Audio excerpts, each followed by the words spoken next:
Nós temos um grande problema permeando a nossa sociedade num todo: o descredenciamento, a perda da credibilidade.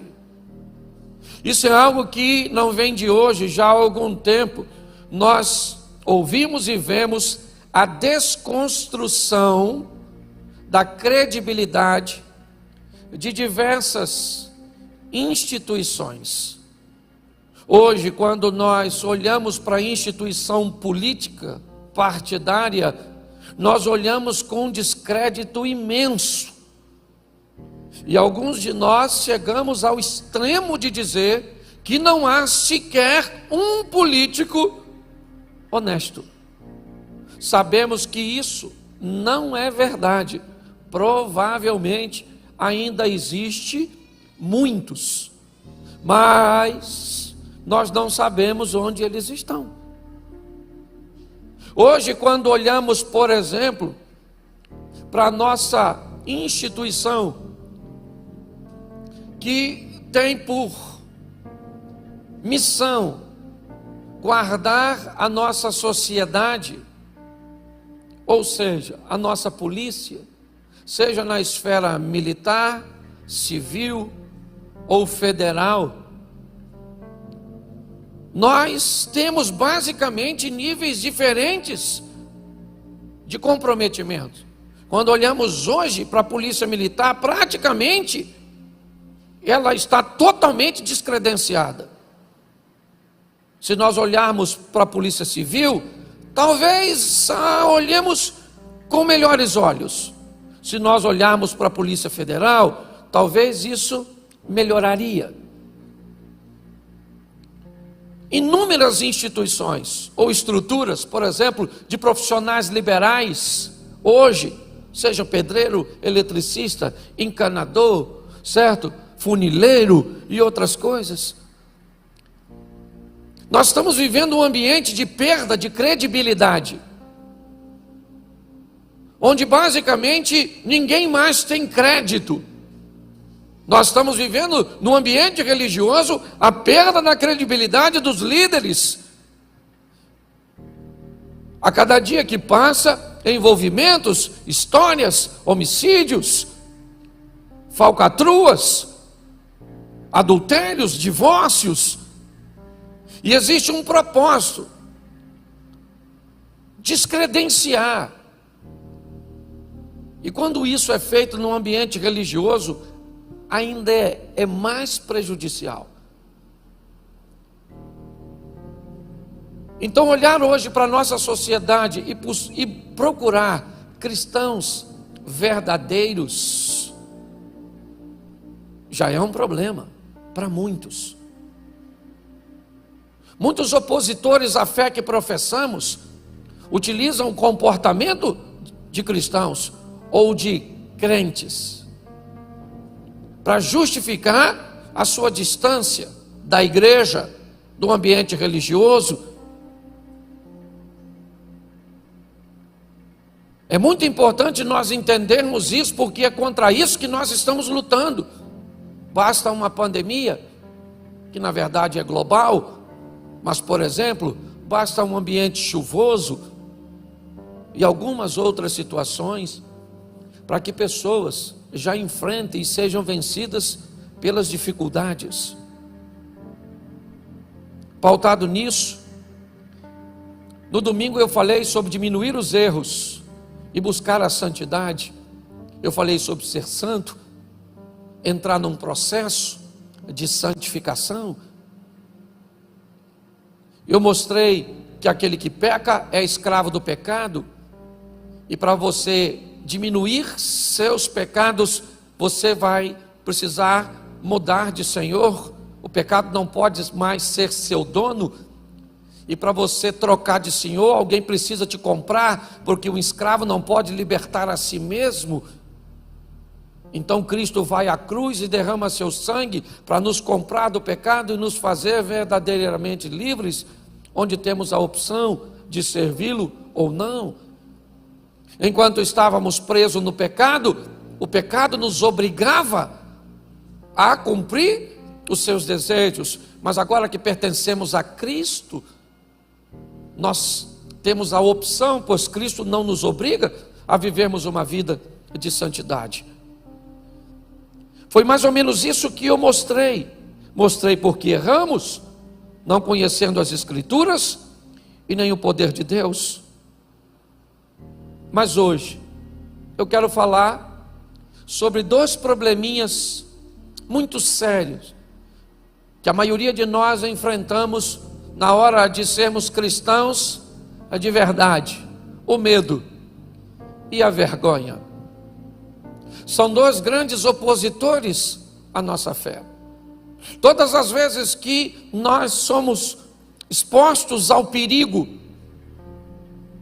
todas as vezes que temos a sensação que podemos perder alguma coisa, que se expressarmos a nossa opinião num ambiente corporativo, onde nós vamos expor a nossa fé, podemos perder o emprego, podemos perder a possibilidade de ascensão, de crescimento, podemos ser interpretados como pessoas que não sabem viver de forma coletiva, em alguns ambientes, mas não no nosso país, ainda até mesmo a possibilidade de perder a sua própria vida. Eu tenho vídeo no meu celular de duas mulheres indo com seus filhos, crianças que não tinham mais de 3 ou 4 anos, escoltadas por homens armados, e eles matam a mulher e as crianças a tiro. Se você tem coragem de ver, depois eu posso recuperar o vídeo para te mostrar. É que eu não posso passar no telão. Mas para dizer a você que em muitas situações o medo é algo muito real para muitas pessoas. Chegou ao Brasil agora um missionário que nós ajudamos, e ele provavelmente ainda vai passar aqui antes do final do ano, antes do ano virar, e vai mostrar um pouco do que tem acontecido, do que tem visto. E às vezes expor a sua opinião numa sala de aula pode fazer com que você seja perseguido por um professor. Então, o medo, muitas vezes, de expor um posicionamento cristão verdadeiro, ainda é um dos grandes desafios. Nós temos em alguns outros ambientes a vergonha, para não ser feito motivo de chacota, para que não façam brincadeirinhas, para que não te exponha. Muitas vezes você opta a não dizer na escola, a não dizer no meio dos seus amigos, a esconder de algumas pessoas porque você se envergonha. É um grande desafio. O ambiente que nós estamos vivendo é cada vez mais desafiador. Por muitas vezes nós nos sentimos como Elias, e é só isso que eu quero conversar com vocês em poucos minutos, mas eu preciso ler 3 versículos narrados por um dos maiores profetas do Velho Testamento. Um homem extremamente corajoso, um homem que viveu coisas extraordinárias ao lado de Deus. Mas eu preciso que você leia, coloque para mim, primeiro livro dos Reis, capítulo 18, verso 22. Capítulo 18, verso 22, primeiro livro dos Reis. Então disse Elias ao povo: só eu fiquei por profeta do Senhor, e os profetas de Baal são 450 homens. Capítulo 19, verso 10. E ele disse: tenho sido muito zeloso pelo Senhor, Deus dos exércitos, porque os filhos de Israel deixaram o teu concerto, derribaram os teus altares e mataram os profetas à espada. E eu fiquei só, e buscam a minha vida para me tirarem. ainda no capítulo 19, no verso 14. E ele disse: eu tenho sido extremamente zeloso pelo Senhor Deus dos exércitos, porque os filhos de Israel deixaram o teu concerto, derrubaram os teus altares e mataram os teus profetas à espada. Só eu fiquei e buscam minha vida para me atirarem. Feche seus olhos neste momento. Senhor nosso Deus e Pai, em nome de Jesus, queremos continuar ouvindo a tua voz. E fala conosco, Senhor, que teu Espírito tenha liberdade de agir, que todo medo, ó Pai, porque o verdadeiro amor lança fora todo medo, que toda vergonha, que tudo aquilo que não provém de ti, ó Pai, saia do nosso coração, e que a coragem, que a segurança que vem das tuas mãos poderosas tomem a nossa vida, tome o nosso posicionamento, em o nome de Jesus. Amém. Glória a Deus. Amém? Isso. Para você entender o que está acontecendo, ainda no capítulo 19, no verso 18, olha só o que Deus vai falar.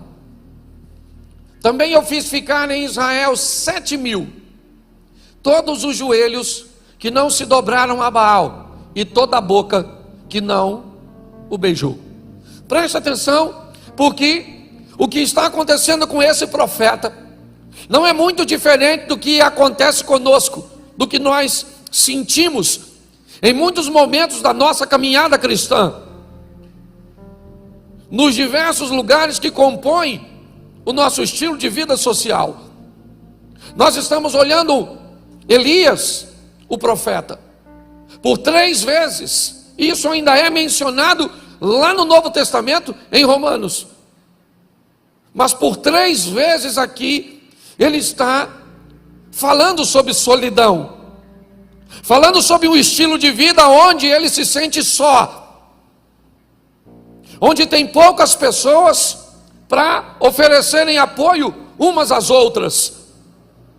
Elias está se queixando de que o ambiente que ele está inserido é um ambiente tão contaminado, é um ambiente tão inapropriado, porque como alguém se sente só no meio de um povo que Deus formou? Esse cara não está na Babilônia, não está na Síria, não está na Pérsia, não está na Grécia, ele não está em Roma. Esse camarada, ele está em Samaria. É importante nós entendermos isso. Esse é o território do povo de Deus. Esse é o povo cujo qual Deus entrou com mão forte no Egito para tirar. Essa é uma geração mais à frente daquela que viu os milagres, que entrou em Canaã. Então esse camarada poderia se sentir sozinho em qualquer ambiente, mas não nesse. Esse indivíduo está dizendo: eu fiquei só, num ambiente onde só Baal tem 450 profetas, Azera tem mais 400, metade desse governo é pagão. O rei Acabe é casado com Jezabel, filha de Etbaal, rei dos Sidônios. O que nós estamos olhando é um ambiente totalmente hostil, inóspito, inadequado, que tem por propósito acovardar as pessoas, matarem os profetas, e aqui matarem no sentido literal. Hoje, o propósito também é matar, destruir a nossa fé, a certeza da vitória que Deus nos promete. O que eu quero expor para vocês hoje é que ser um cristão de verdade nunca foi fácil para ninguém, e não vai ser para mim e para você que as coisas vão facilitarem ou vão serem facilitadas. Nós vamos precisar de postura e de posicionamentos, porque muitas vezes você vai olhar para a sua casa e vai se sentir sozinho. Por muitas vezes você vai olhar na sua família e você vai se sentir só. No seu casamento, você lutando sozinha. Pelos seus filhos, você luta sozinha. Por sua vida profissional, você luta sozinha. Você está recheado de pessoas, rodeado de pessoas, perto de você, mas que não estão comprometidas com o mesmo propósito. E pior, você vem para uma igreja, um ambiente onde você esperaria que todos que estivessem aqui estivessem intencionados em se relacionar com Deus de verdade, e você começa a descobrir que não é bem assim, que tem joio no meio do trigo, que tem cabrito no meio das ovelhas, porque não é fácil. Mas nós precisamos pegar exemplos, porque Elias disse: eu fiquei só 3 vezes, mas no verso 18 Deus falou assim: Elias, deixa eu falar uma coisa para você, eu conservei 7.000, o cara estava achando que era a última bolacha do pacote, e Deus está dizendo para ele: 7.000 eu separei, que não dobraram os joelhos, nem beijaram a Baal. Eu quero te dar uma notícia: por mais difícil que seja, e por mais solitário que pareça, você não está sozinho. Tem muita gente que está levando Deus a sério.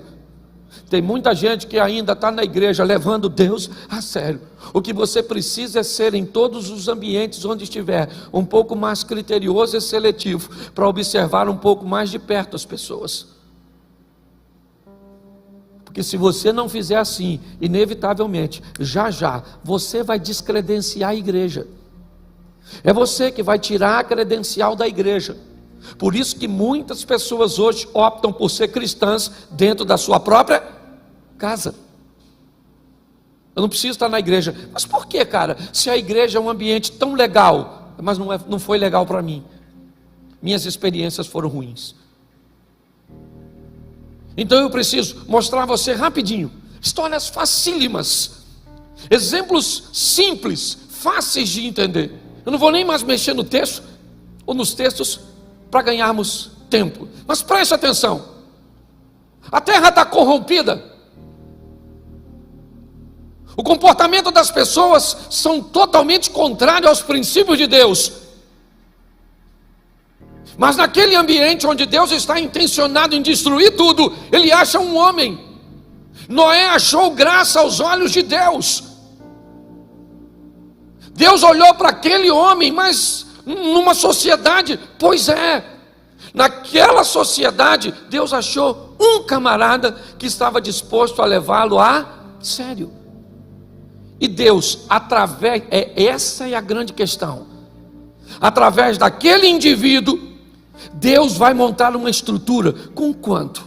Vamos lá: Noé, sua esposa, Sem, Cão, Jafé e suas 3 esposas, 3 filhos, 3 noras e o casal. Deus vai mudar a história com 8 pessoas. Mas preste atenção: que tipo de pessoas eram essas? Que tipo de envolvimento elas eram capazes de obter, de se dedicar? Sabe qual é o grande desafio hoje? Nós temos medo porque convivemos com pessoas erradas. Nós temos vergonha porque convivemos em ambientes errados.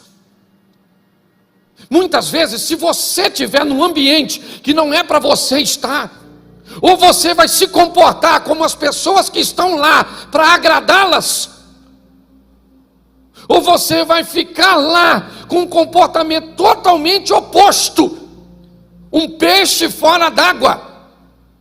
Esses dias um grande amigo meu fez aniversário, e eu não podia deixar de ir, e eu não podia chegar no começo. Ia ser um almoço, eu não podia ir no almoço, eu tinha um compromisso, e eu tinha que chegar lá por volta de 3, 4 horas da tarde. Cheguei em casa de viagem, tomei um banho e fui no compromisso, no aniversário do meu amigo. Não podia deixar de ir, o cara é meu amigão. Quando eu cheguei com o carro no sítio, a música já dizia mais ou menos o que estava acontecendo no ambiente. A música já falava para mim: Cláudio, o que é que tu está fazendo aqui? Eu falei, e eu respondi para mim mesmo: eu vim dar um abraço no meu amigo. Menino, eu cheguei. Ó, até o cachorro estava bêbado. A mulher bêbada, os homens bêbados, tudo bêbado, tudo bêbado. Eu olhei e perguntei de novo para mim: Cláudio,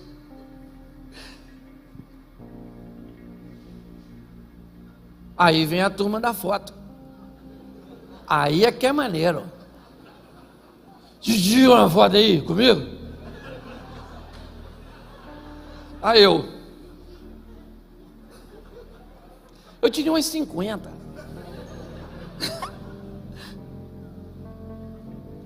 Pelo menos uns 3 desses 50 jogou cerveja em mim. Entendeu?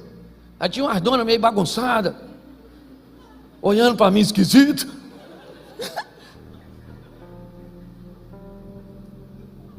Querido, deixa eu falar uma coisa para você. Eu dei um abraço ao meu amigo e ele estava tão bêbado que eu acho que ele nem sabe que eu fui. Talvez vai descobrir se assistir isso.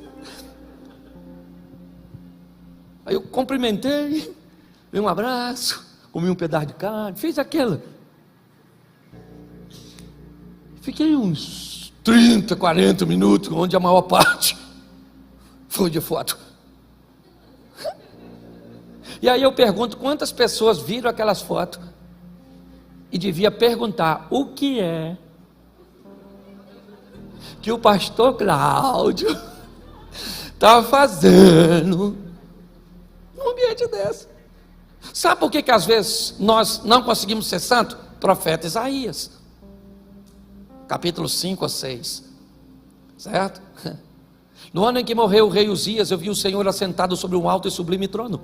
A orla do seu manto enchia todo o templo. Os serafins estavam acima dele, cada um deles tinha 6 asas, com 2 cobriu o seu rosto, com 2 cobriu seus pés, e com 2 voavam e clamavam: Santo, Santo, Santo é o Senhor dos exércitos, toda a terra está cheia da sua glória. Então os umbrais das portas se estremeceram com a voz do que clamava, e a casa se encheu de fumaça, e disse eu: ai de mim, que sou um homem de lábios impuros. Por quê? Porque habito no meio de um povo de impuros lábios. Ele disse: eu me tornei alguém de lábios impuros, porque comecei a conviver com gente que não deveria conviver. Mas às vezes para sermos agradáveis, sim, às vezes para sermos politicamente corretos. Esses dias um cara falou assim: pastor, vou falar uma coisa para o senhor, já falei isso aqui. Ó, pastor, vai ter uma festa lá em casa, e eu tenho um montão de parente assim, ó, que não é cristão, pastor, até gosta muito do senhor. E aí, pastor, se não tiver uma manguaça, eles não vão. Entendeu? São gente boa, mas bebe. E eu estou querendo assim fazer uma festa. E olha só, pastor, eu queria que o senhor me autorizasse. Até 11 horas, ninguém bebe nada. Depois de 11, lá no cantinho, preparei lá uma caixa de cerveja só, pastor. É só 4 pessoas que bebe. O que o senhor acha? Eu falei: fantástico. Fantástico, genial, certo? O senhor botou num cantinho a caixa de cerveja, os seus parentes vão lá, a gente boa, depois de tal hora, certo? Você vai respeitar, eles vão beber.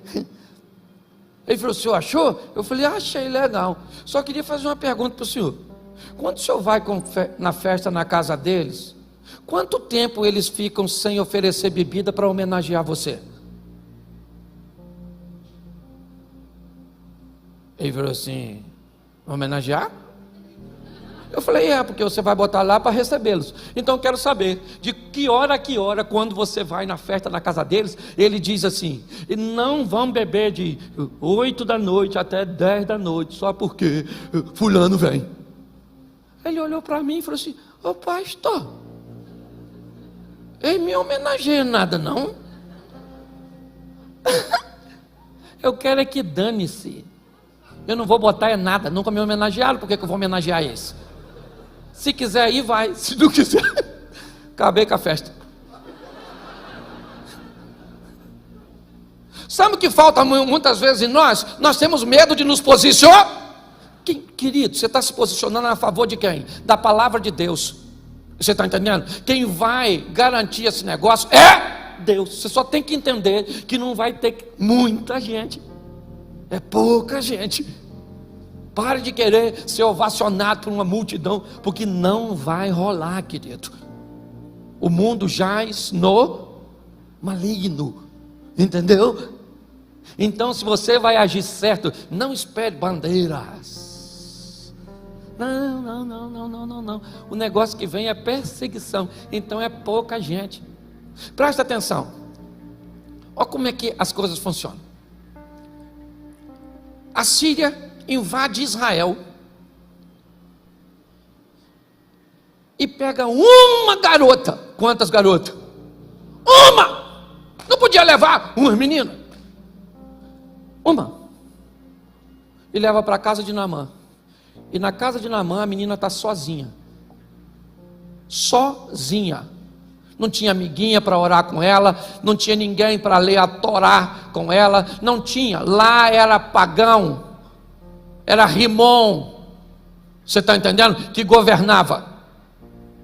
Ela trabalhava naquela casa, e naquela casa, sozinha, ela resolveu se posicionar com Deus. E Deus fez um milagre naquela casa, curando o seu senhor.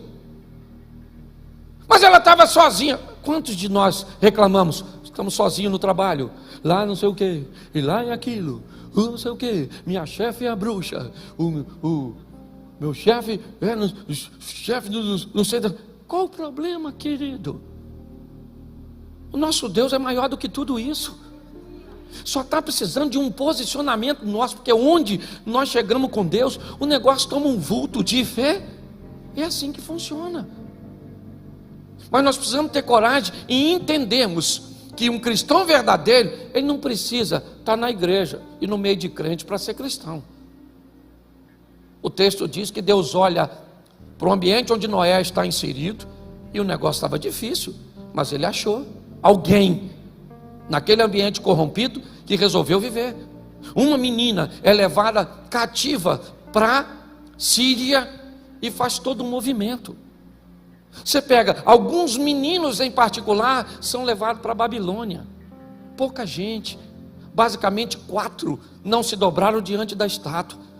Inúmeras vezes nós podemos imaginar que muito mais do que 4 rapazes são levados dali para cativeiro, o que indica provavelmente que os outros dobraram seu joelho, adoraram. Mas aqueles rapazes resolveram se posicionar. Todas as vezes, quer no Egito, quer na Babilônia, quer na Pérsia, quer em Roma, já lá no Novo Testamento, nós vamos ver pessoas que resolveram assumir uma postura e manter um estilo de vida de integridade, que fazia com que Deus se manifestasse no meio daquela história e mostrasse para todos quem Deus era na vida de pessoas simples. O que nós precisamos é entender que Deus não muda, nele não há sombra de variação. Ele não é homem para que minta, nem filho do homem para que se arrependa.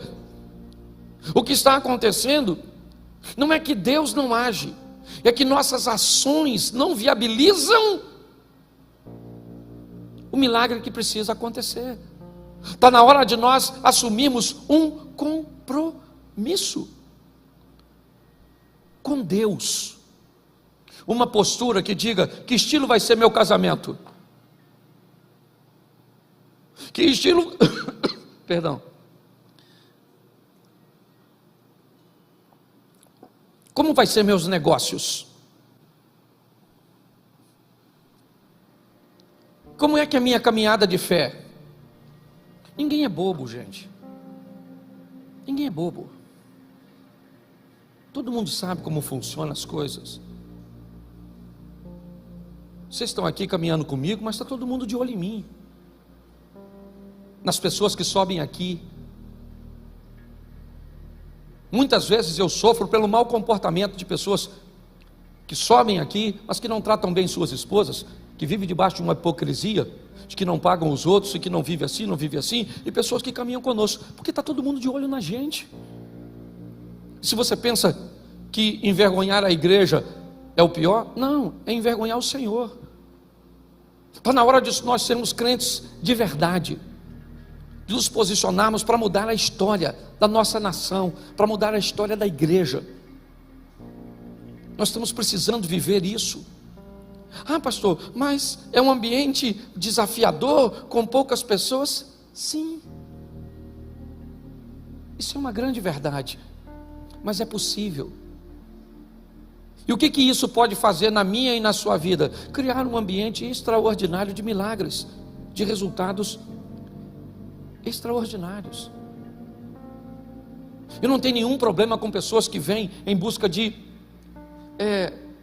soluções materiais para a sua vida. Não, nosso Deus é misericordioso, Ele é dono do ouro e da prata, Ele abre portas onde portas não existem, Ele abre janelas dos céus, Ele é um Deus provedor, é o Jirê, Ele é o Rafá, Ele cura, é o Deus de paz, e tudo isso é verdade.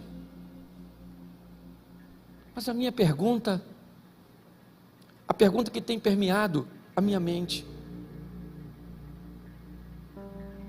é: se Jó, que era um cara igual a mim, que é igual a mim, ninguém vai dizer que Jó era melhor que eu.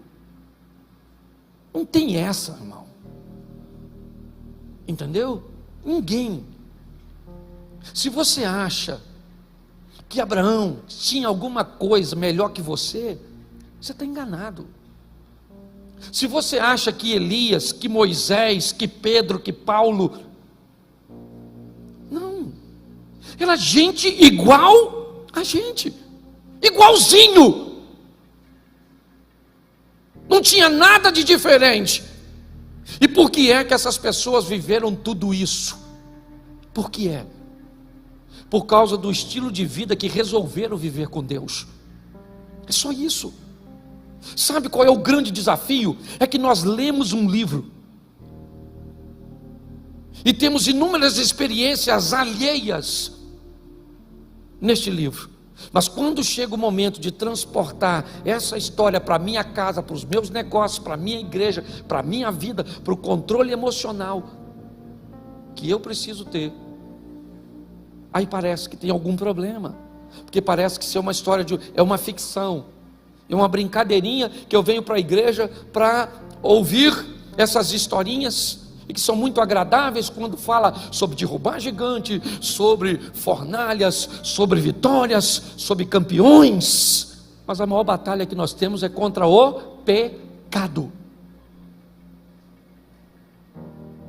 A maior batalha que nós temos é para alcançar a santidade. Aí você olha para um adolescente, não tem força. Você olha para um jovem, não tem força. Ou é medo, ou é vergonha. Aí você olha para um casal, ou é medo, ou é vergonha. Aí você olha para alguém na faculdade, ou é medo, ou é vergonha. Vai numa festa, é medo ou é vergonha. Vai fazer um negócio, sempre as pessoas estão acuadas. Medo ou vergonha estão impossibilitando essas pessoas de viverem o extraordinário com Deus. Nós precisamos hoje assumir um compromisso. E sabe qual é o maior desafio do meu ministério? É que eu estou saindo daqui para pregar as palavras que eu estou pregando aqui, e ninguém quer mais me ouvir.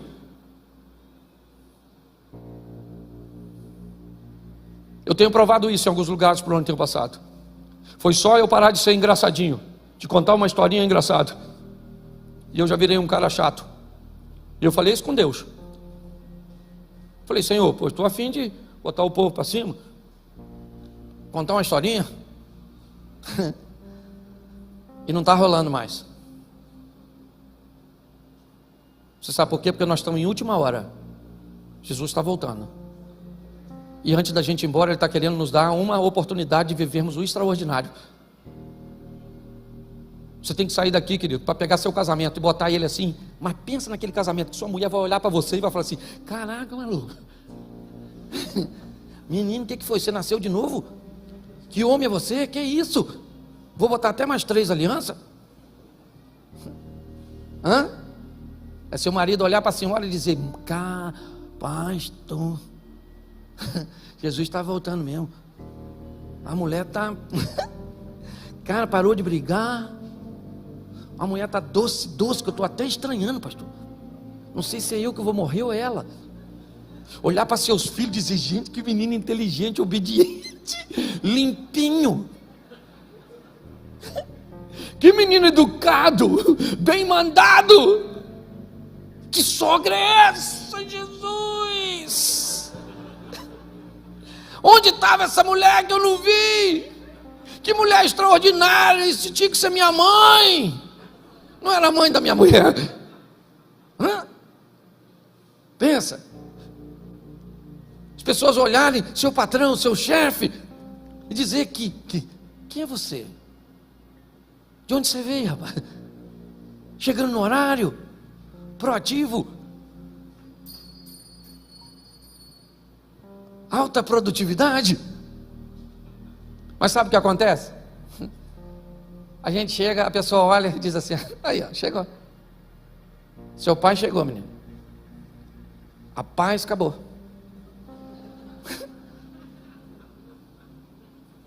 Os meninos estão aí? Tá, por isso que está tudo bagunçado desse jeito. Sua mãe está aí, não está? Pare para pensar. Está na hora de nós vivemos um incrível, extraordinário. Sei que tem pouca gente. Esse montão de gente que está aqui ouvindo, e até tem muito mais talvez na internet, se é que não saíram, uma maioria quando me ouviram falar, porque o assunto não é tão interessante. Pergunto eu, dá para ser cristão de verdade? A pergunta é essa: dá para ser? Dá para fugir do pecado? Dá para olhar e vai dizer: quem olhar para mim vai ver Deus na minha vida? Você sabe o orgulho que eu tenho desse negócio? Eu estou chegando em casa cansado, um camarada parou, abordou minha mulher lá em casa, quando eu estava chegando hoje. Um caminhão, e eu doido para entrar em casa. Minha mulher falou: quer falar com você. Eu falei: quer entregar alguma coisa? Não sei, quer falar contigo. Aí eu abri o portão: oi, pai, estou cá. Nossa, estou tão feliz de ver o senhor. O cara quase chorou. 2 homens.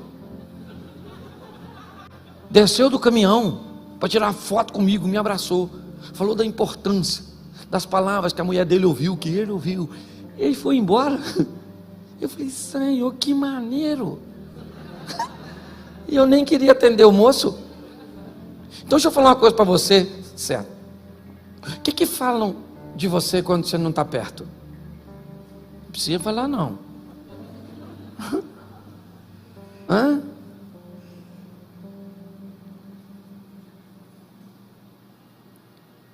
Eu acho que nós precisamos nos posicionar.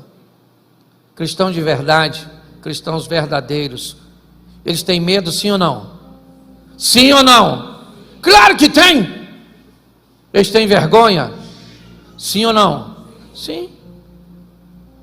Mas eles têm que vencer o medo e mostrar quem é Deus. É isso que nós vamos ter. Tem hora que tem que ter medo. Esté está lá diante de um problemão, e ela está com medo, porque a vida dela está em jogo se ela aparece perante o rei não recebê-la com um cetro, ela pode morrer. Ela está amedrontada, mas é o povo de Deus que está em risco, mas ela tem medo mesmo assim. Então seu tio a encoraja e diz: quem sabe não foi para este momento que Deus colocou você onde você está. Ela então se posicionou e o milagre aconteceu. Deus está esperando só você entrar dentro daquela casa sua, no meio daqueles amigos seus, e dizer: se continuar mandando essas fotinhas no grupo, eu saio. Não vou sair. Que onde eu vou arrumar outro amigo? No inferno.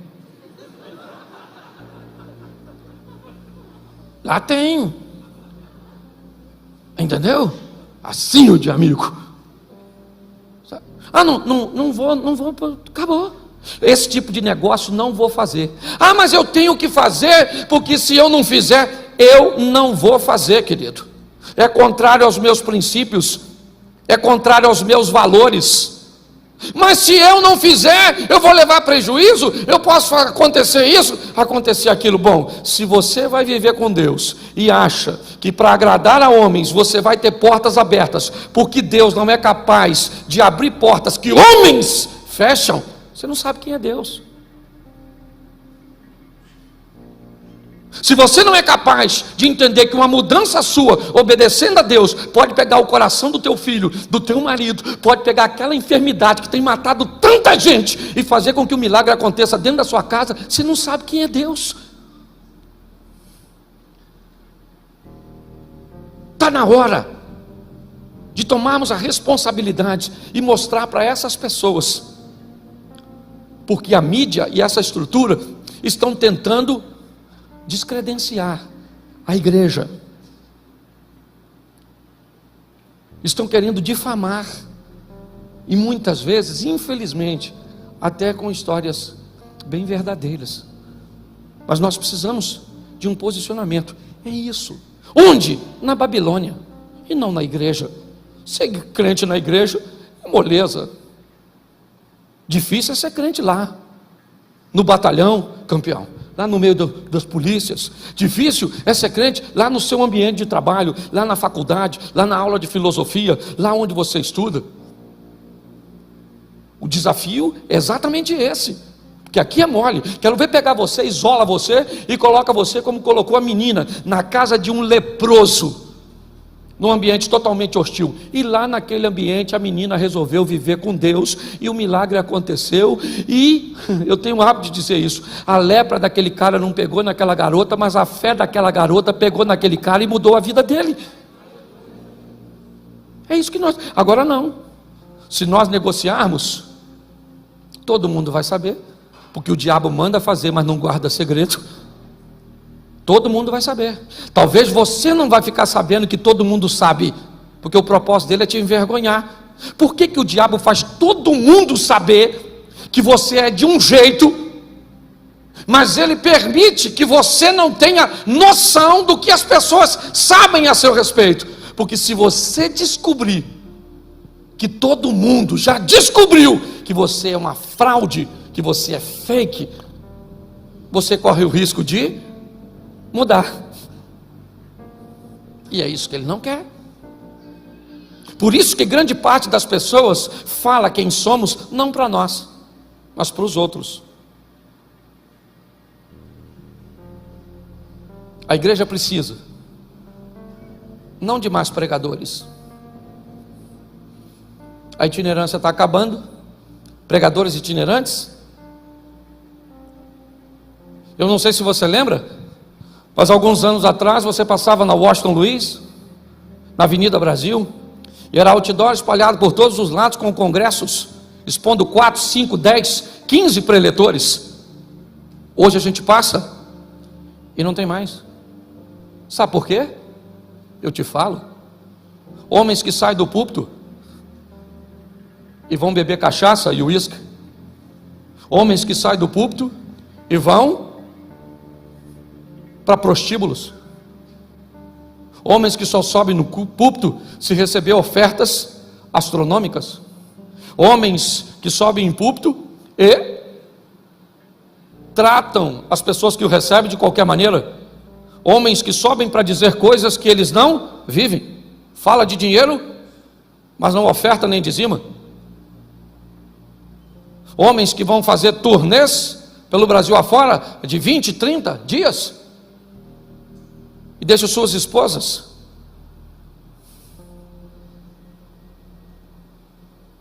Pastor, tem tudo isso? Tem.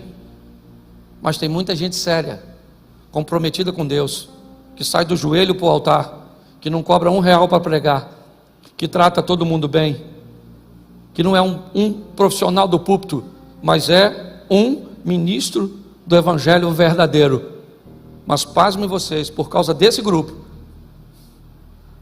o ministério itinerante, e eu posso dizer para você, hoje não sou mais o primeiro a nível de mais convites, mas já cheguei a receber, no auge do meu ministério, mais de 150 convites por dia, para pregar no Brasil e fora do Brasil. Abner caminha um pouco e sabe do que eu estou falando. E sabe o que é isso? Uma instituição sendo descredenciada por um grupo. É isso que nós estamos vivendo. E sabe o que é pior? Estão descredenciando Deus do coração das pessoas, por causa do comportamento de algumas pessoas que se dobram, que negociam, que abrem concessão. O meu pedido a vocês aqui hoje, não de Deus, o meu, é de socorro. É de socorro. Porque o que estamos precisando são pessoas que sejam enviadas, saiam daqui agora. Porque eu estou falando aqui 300 pessoas, 400, talvez. Mas se cada um de nós sairmos daqui para mostrarmos para as pessoas que estão ao nosso redor quem é o nosso Deus, esse jogo vai virar. Esse jogo vai virar. E aí uma carta, ou melhor, um texto escrito, e eu fecho aqui.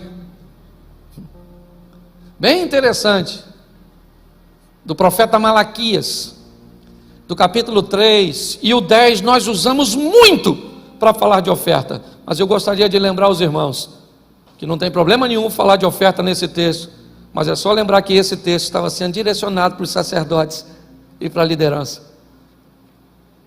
Mas no final desse texto, põe para mim aí, campeão, Malaquias, capítulo 3, verso 17.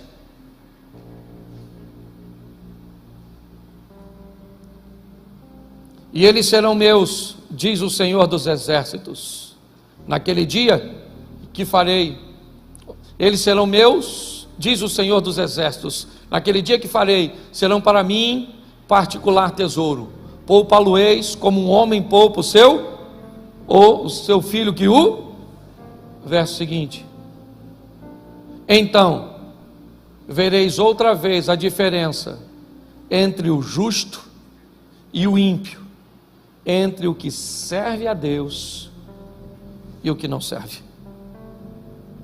Deus não vai tolerar. E Ele pede de mim e de você uma mudança de postura. Isso tem ardido no meu coração. E pode ter certeza que aquilo que eu prego aqui, em primeiro lugar, eu procuro aplicar na minha vida.